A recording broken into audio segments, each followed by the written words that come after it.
دوستو پچھلی ویڈیو میں ہم نے سنا تھا کہ حضرت حلیمہ سعدیہ رضی اللہ عنہا نبی پاک صلی اللہ علیہ وآلہ وسلم کو 2 سال تک دودھ پلانے کے بعد دوبارہ مکہ شریف لے کر آئیں آپ کی والدہ کے پاس، لیکن حضرت حلیمہ سعدیہ رضی اللہ عنہا کا دل نہیں تھا کہ وہ آپ صلی اللہ علیہ وآلہ وسلم کو آپ کی والدہ کے پاس چھوڑ کر جائیں۔ تو حضرت حلیمہ سعدیہ رضی اللہ عنہا فرماتی ہیں کہ اگرچہ کہ قاعدے اور قانون کے مطابق اب ہمیں رحمت عالم صلی اللہ علیہ وآلہ وسلم کو اپنے پاس رکھنے کا کوئی حق نہیں تھا، مگر آپ صلی اللہ علیہ وآلہ وسلم کی برکات نبوت کی وجہ سے ایک لمحے کے لیے بھی ہم کو آپ صلی اللہ علیہ وآلہ وسلم کی جدائی گوارا نہیں تھی۔ عجیب اتفاق کہ اس سال مکہ معظمہ میں وبائی بیماری پھیلی ہوئی تھی، چنانچہ ہم نے اس وبائی بیماری کا بہانہ بنا کر کے حضرت بی بی آمنہ رضی اللہ تعالی عنہا کو رضامند کر لیا، اور پھر ہم رحمت عالم صلی اللہ علیہ وآلہ وسلم کو واپس اپنے گھر لے آئے،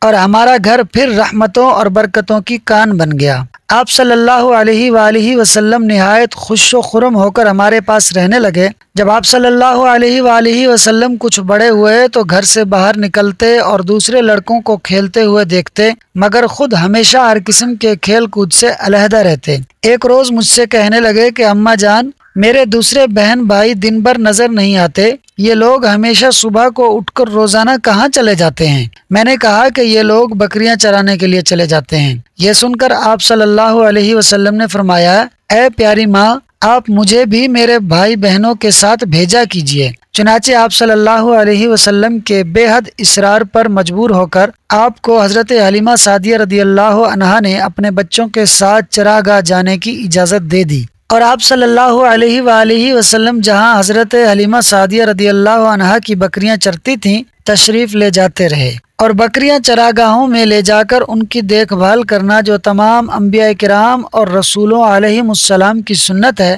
آپ نے اپنے عمل سے بچپن ہی میں اپنی ایک خصلت نبوت کا اظہار فرما دیا، شق صدر یعنی سینہ چیرنا۔ ایک دن آپ صلی اللہ علیہ وآلہ وسلم چراگاہ میں تھے کہ ایک دم حضرت حلیمہ سعدیہ رضی اللہ عنہا کے ایک فرزند زامرہ دوڑتے اور ہانپتے کانپتے ہوئے اپنے گھر آئے اور اپنی ماں حضرت بی بی حلیمہ رضی اللہ عنہا سے کہا کہ اماں جان، بڑا غضب ہو گیا، محمد صلی اللہ علیہ وسلم کو 3 آدمیوں نے جو بہت ہی سفید لباس پہنے ہوئے تھے چت لٹا کر ان کا شکم پھاڑ ڈالا ہے، اور میں اسی حال میں ان کو چھوڑ کر بھاگا ہوا آیا ہوں۔ یہ سن کر حضرت حلیمہ اور ان کے شوہر دونوں بدحواس ہو کر گھبرائے ہوئے دوڑ کر جنگل میں پہنچے تو یہ دیکھا کہ آپ صلی اللہ علیہ وسلم بیٹھے ہوئے ہیں، مگر خوف و ہراس سے چہرہ زرد اور اداس ہے۔ حضرت حلیمہ کے شوہر نے انتہائی شفقت بھرے لہجے میں پیار سے چمکار کر پوچھا کہ بیٹا کیا بات ہے؟ آپ صلی اللہ علیہ وسلم نے فرمایا کہ 3 شخص جن کے کپڑے بہت ہی سفید اور صاف ستھرے تھے میرے پاس آئے اور مجھے چت لٹا کر میرا شکم چاک کر کے اس میں سے کوئی چیز نکال کر باہر پھینک دی، اور پھر کوئی چیز میرے شکم میں ڈال کر شگاف کو سی دیا، لیکن مجھے ذرا برابر بھی کوئی تکلیف نہیں ہوئی۔ یہ واقعہ سن کر حضرت حلیمہ اور ان کے شوہر دونوں بے حد گھبرائے، اور شوہر نے کہا کہ حلیمہ، مجھے ڈر ہے کہ ان کے اوپر شاید کچھ آسیب کا اثر ہے، لہٰذا بہت جلد تم ان کو ان کے گھر والوں کے پاس چھوڑ آؤ۔ اس کے بعد حضرت حلیمہ آپ کو لے کر مکہ مکرمہ آئیں، کیونکہ انہیں اس واقعے سے یہ خوف پیدا ہو گیا تھا کہ شاید اب ہم کما حق ان کی حفاظت نہ کر سکیں گے۔ حضرت حلیمہ رضی اللہ عنہا نے جب مکہ معظمہ پہنچ کر آپ صلی اللہ علیہ وسلم کی والدہ ماجدہ رضی اللہ عنہا کے سپرد کیا تو انہوں نے دریافت فرمایا کہ حلیمہ، تم تو بڑی خواہش اور چاہ کے ساتھ میرے بچے کو اپنے گھر لے گئی تھی، پھر اس قدر جلد واپس لے آنے کی وجہ کیا ہے؟ جب حضرت حلیمہ رضی اللہ عنہا نے شکم چاک کرنے کا واقعہ بیان کیا